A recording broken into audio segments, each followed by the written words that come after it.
Did you know that Africa's population has an average age of just 19, making it the youngest continent in the world?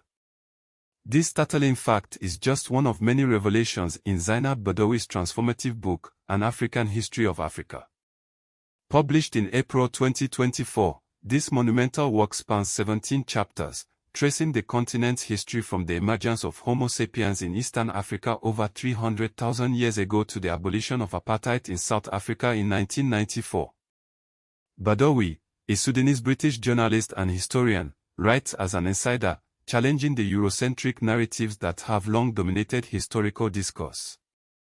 She centers African agency, highlighting the continent's internal development and resilience. The book opens with the dawn of humanity in Eastern Africa, where Homo sapiens first appeared. Badawi emphasizes that Africa is not just the cradle of humankind but also a continuous source of innovation and civilization. Moving swiftly to the Nile region, she explores the ancient Egyptian era, but with a crucial twist. Unlike traditional histories that glorify Egypt as a Mediterranean civilization, Badawi situates it firmly within the African context.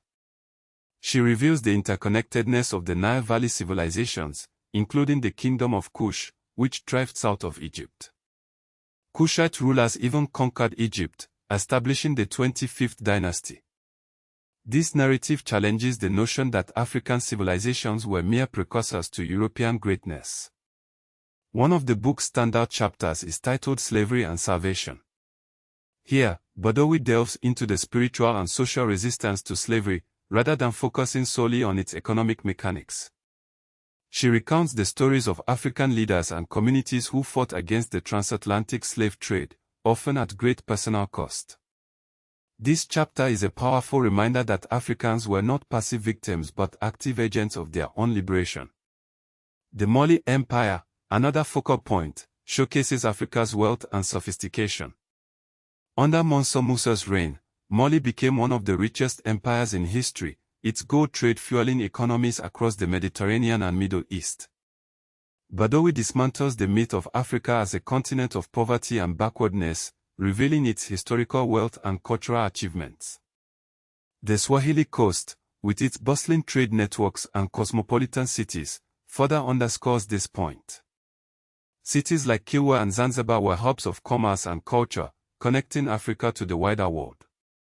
Badawi also addresses the liberation struggles of the 20th century, from the fight against colonial rule to the end of apartheid in South Africa. She highlights the resilience and determination of African leaders and movements, from Nelson Mandela's ANC to Kwame Nkrumah's Ghana. These struggles, she argues, are not just chapters in African history but pivotal moments in global history. The book concludes with a look at modern Africa, focusing on its youth-driven tech revolution. Despite challenges like poor governance and economic inequality, African nations are rapidly adopting new technologies, from mobile banking to AI. Badawi's narrative is one of hope and potential, emphasizing that Africa's history is far from over. In fact, it is just beginning. An African History of Africa is more than a book, it is a manifesto for reclaiming African identity and agency. By centering African voices and experiences, Badawi offers a fresh perspective on a history that has been too often misrepresented or ignored. Her work is a call to action, urging readers to see Africa not as a continent of the past but as a continent of the future.